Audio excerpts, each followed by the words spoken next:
asking for help. Hi, my name is Farah Lepine, and my mom's name is Andrea Rincon Espada, and I'm doing this video for my dad because my mom took my dad's work papers, and now she's asking for child support. My dad doesn't have enough money to pay the child support, and if he doesn't, he has to go to Mexico for a lot of years, and then if that happens, that's gonna break my heart. Please support my dad here. I want to keep singing every 50 days. The thing about family channels is that they aren't even families at this point. They are just businesses. This comment pretty much summarizes what family channels have become, and once again, we have another situation of a kid being exploited for clicks, views, and money. Amidst the flashy cars, grand mansions, first-class plane tickets, fancy vacations, and tons of laughter, the royalty family hides a dark past, a secret they hope you'd never find out, because once you do realize, there's nothing royal about them. But first, for all these to make sense, let's go back to the beginning. I spent yesterday and he phoned.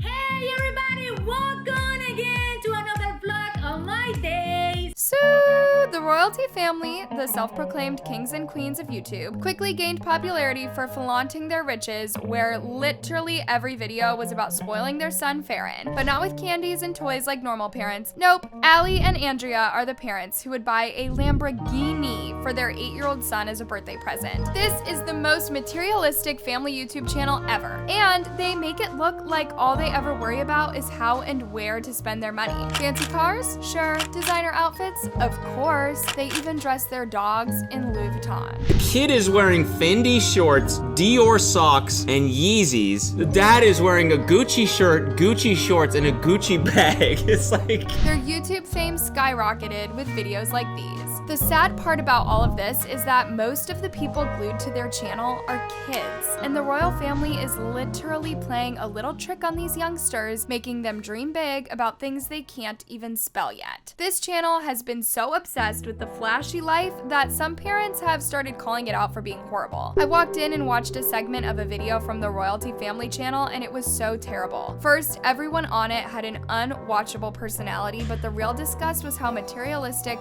/ money obsessed the whole family is. And to make it even worse, the parents don't see anything wrong with exposing their child to such a lifestyle. When enough people brought this up, the parents responded by saying that they are working hard to give their son the life that he deserves. And we work our butts off to give things to our kids that we never had growing up. Sure, some of their videos might be clickbait and they didn't exactly deliver what the title promised, but it's not practical to raise a kid in such a way that they think money grows on trees. But you can't tell that to Allie and Andrea because they are blind to the spectacle they have created. You see, what many people fail to recognize is the fact that Farron's parents live by the same values they are teaching him. What these two adults don't seem to realize is that even if Farron is already set for life financially, he still has real struggle because his entitlement and charmless, unlikable personality will make it hard to relate with people in the future. It's not just the fancy stuff that's got people shaking their heads. Nope, it's the way these parents have let their son run wild like a reality show gone wrong. This leads us to yet another dilemma. Social media is a bit funny because it's the stuff that makes you raise your eyebrows that trend. Take this channel for instance. They're pulling in millions and millions of views. I mean, I checked their latest video and in less than 48 hours, it already had a whopping 3 million views. So while their content is somewhat problematic, you could argue that they are basically uploading videos that their fans like and watch. It's like they know the recipe for keeping their viewers entertained. Oh, and if you thought things that couldn't get any more ridiculous, we're just getting to the heart of the drama loves. Not only are members of the royalty family just big spenders, but they are also top-tier clout chasers and liars who thrive on exploiting their young audience because most of them are not mature enough to spot the lies. So picture this. The royal family decides that it's high time to move into an even fancier mansion, but to make it look like the most necessary, crucial, and earth-shattering decision of all time, they come up with shallow, badly thought out, and lame excuse that people are spying on them. And to make it more believable, they record the so-called fans pulling up at their doorstep. Come check this out. Like, look at this guy. This is like the 5th time I've seen him. Look at this. Can you believe this? Ali then goes out to comfort the intruder, who says he's just a fan of the royalty family. I mean, you can literally see how their acting skills are in the gutter. Hey, bro, why are you taking pictures of my house? I'm a fan. Hey, bro, why are you taking pictures of my house? I love the show, bro. You think that's cool, bro? Rolling up in your Prius, you think you're cool? Dude, I'm a fan, bro. Yeah, so cool of you, bro. I did a shout out. Very classy, very classy. Yeah, right. Fully grown men showing up at night at the house of a family vlogging channel, which is meant for kids, and calling themselves fans. What in the Sniper Wolf doxing manual is this? The plot thickens, loves. They even called the cops. But let's just say that even the police officer isn't an actor either. Anyways, by the time their mission is halfway accomplished, because they said they couldn't sleep because of that traumatic event, and now they have to move out. But guess what? They immediately upload another video titled "We Have Bad News." The video was just about them moving out, and you couldn't help but wonder if they house hunted in their dreams. And of course, they couldn't resist making it all about their favorite subject, materialism. We have exciting news for you guys. Yeah, we're gonna move out, guys. What kind of house do you want? I want a big and modern house. I want a modern house. I'm a big fan of modern house. You know that. Guys, we deserve a nice house. We deserve a house with a pool. I don't know. Let's go look around. And also I want a nice view. They then dropped another video saying that they had bought a new mansion, but surprise, surprise, they were just renting it, because tell me why they got an eviction notice a few months after moving in. So basically, guys, this is a 60-day notice to terminate the tenancy, which means we gotta leave the royalty palace in 2 months. Guys, if you have to lie, make sure you have a good memory. Anyways, the royalty family then moved to an even bigger mansion and kept feeding their audience more clickbait. This was the one instance where they staged an intruder breaking into their house, but instead of dialing 911, Ali confronted him and decided to use that moment to play superhero. He gave the intruder some money before sending him off. But here's the punchline, y'all. Nature has a fantastic sense of humor, because a few months later, they had a real intruder situation. Hey, Ali, what happened to giving them money and sending them away without calling the cops? He did call the police on this one. Not one, but 3 officers. Hey, can I help you, bro? But what made you think it was cool to come here? Call the cops. Call the cops. Yeah, 911. Are you serious, bro? Going to people's homes and sleeping in the bag? Hey, sirs, call the cops. These are just a few things that didn't quite add up in their videos, which made it clear that Ali and Andrea weren't exactly honest folks. But little did their viewers know, a big surprise was just around the corner. You see, these two went to great lengths to keep their family history a secret until they couldn't hide it any longer. Someone from their past started exposing their true colors. Now, let's rewind the clock to the day it all began. In one of their videos, the royalty family dropped the bombshell. They revealed that Ali wasn't Farron's real dad. I met Farron when he was 3 years old. I'm not his biological dad, but I consider myself as his dad. I love him to death. He's amazing. He's like my son. I treat him like my son. But here's the thing. It's not like this was all planned, like, oh, for the next video, let's come clean about this. And nope, turns out Farron's real father is just some guy called Pierre Lepine. And he has been doing everything possible to see his son, but his mother and Ali have been blocking his path for over 4 years. Pierre had had enough of the runaround, so he decided to spill the beans and expose Ali and Farron's mom for keeping their son away from him. And when these two scumbags saw what was coming, that's when they quickly came clean with the information that Ali wasn't Farron's biological father. Once again, Ali put his acting skills to the test in that video, trying to play the hero, just like he did with that whole fake intruder show. He went on and on about how much he loved Farron like his own son, which would be okay if it were true, but Farron's real father wasn't buying any of it. So Pierre believes that things aren't very rosy once the cameras stop rolling. Ali doesn't love Farron, and apparently this whole channel is just a business arrangement, and we'll come to that in a short while. It show in the video that she is cooking. It's fake. It's all fake. What we found out is that she is not present in their lives at all. She is a greedy, disgusting, selfish woman. Ali and her, they are married, but it is a business relationship. They hate each other. They fight all the time. And Ali only stays with her because it's money.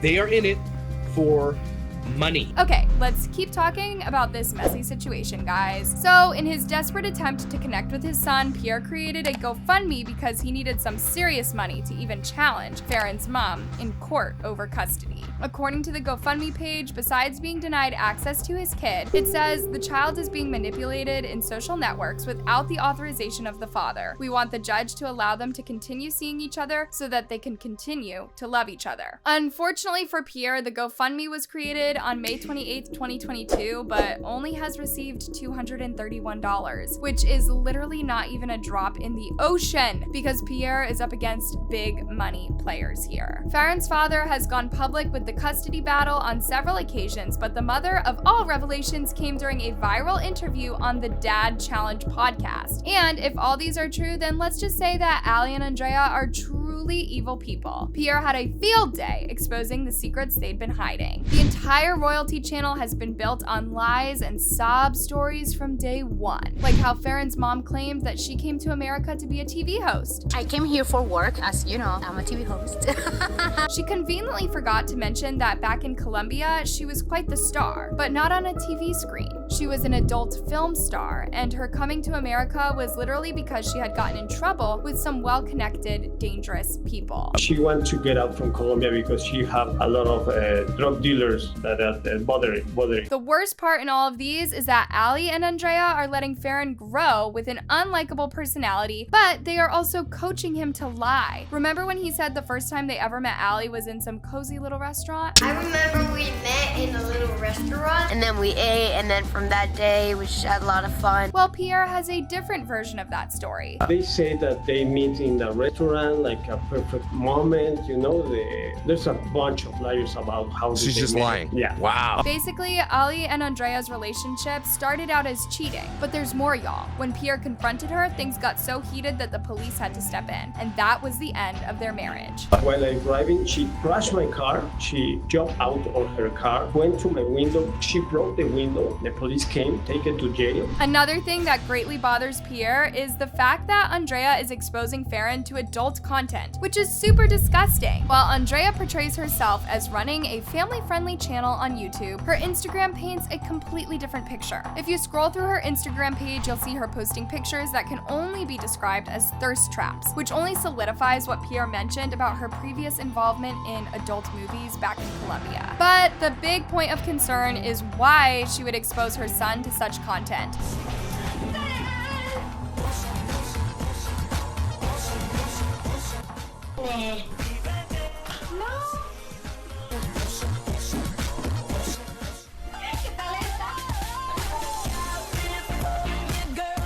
Nah, too fat. That is a mother posing for her son in a see-through dress, and Farron is sitting there with his legs wide open, sunglasses on, and oh, no underwear. While they are in there pretending that it was just a joke, it's giving toxic boy mom for real. In addition to these, other parents should also be worried because remember, most of their audience are kids, and once they start following you on YouTube, they also look up to you on other social networks. Imagine an 8-year-old kid bumping into Andrea's thirst trap Instagram page. Fast forward to a few months after the first interview, Pierre returned to the Dad Challenge podcast, and he even had more tea to spill on the royalty family. Where she showed in the video that she is cooking, it's fake. It's all fake. What we found out is that she is not present in their lives at all. She is a greedy, disgusting, selfish woman. Ali and her, they are married, but it is a business relationship. They hate each other, they fight all the time, and Ali only stays with her because it's money. They are in it for money. I told you all these people are great actors because they can make you feel like you're living the dullest life when in real sense, they are the ones faking it just for views. Unfortunately, Pierre is yet to have any meaningful connection with Farron because Ali and Andrea have made it their life's mission to frustrate him. They have also gone a notch higher to forbid him from the internet just so he doesn't bump into all of these scandals from his own family. With over 20 million subs and a whole channel centered around him, he is not allowed any online presence. And to add fuel to the fire, they're feeding him lies about his real dad and coaching him on what to say in these videos. To be honest, bro, I'm just tired of this, okay? All this lies that he's putting out there about my mom, my family, it's just like so tiring. It's like super annoying. Like, I've seen all the videos, all that disgusting stuff that he's doing. It's just, it hurts, man. It hurts to know that that's my dad. And it's like, it's sad. Somebody please tell him that. Farhan is completely and utterly never allowed on the internet. I don't even think Farhan knows how famous he is. Ali blocks him from every incoming anything. He's not allowed to have a phone with the internet on it. Farhan is not allowed to go to other people's houses because Ali cannot stop him from looking at the internet. And those kids get on the internet and see a video like this, it's over for Ali because Ali has kept this all a secret from Farhan this whole time. Pierre also decided to launch his own YouTube channel, The Whole Truth About King Farron, and the only thing he talks about is his progress with meeting his son. Remember guys, Pierre's been stuck in Colombia, making this whole custody ordeal even more complicated. But he recently uploaded a video titled, "Finally, my dad is able to cross the border for me," when he finally made it to America. While this was such a relief at first, unfortunately by the time I looked it up, there was no reunion in sight. In this video, he is literally in despair, having lost hope of seeing Farron anytime soon, even after coming to America. It's like he's bidding him farewell, hoping that Farron will someday watch all of this and reconnect with him. Pierre even left him a beautiful song dedicated to him on his 6th birthday. Cada día que amanece, espero verte con tu sonrisa de niño y tu mirada transparente. It was a real heartbreaker for those who had been rooting for the father and son to reunite. I'm so sorry that you have been going through this. I've always wondered what happened to Farron's father. The way they make it seem like you were never part of his life never settled right with me. My kids used to watch their channel, but the last few months we've noticed they flaunt their fortunes and their videos have become so boring. No one is around them anymore, and you can see something is going on. Farron is a beautiful boy. He is just like you. He has your heart and love. Getting on YouTube was probably the best decision you made. We are supporting you. I really pray that you get your son back. I've been following the news about Farron for around a year. I feel so bad for Farron. Why don't you file a case against them and hire a lawyer to get back so you can sue or call police? Anyways, loves, I would love to hear your opinion on this situation down below. Also, don't forget to click on the tab above for more videos on these celebrities and influencers.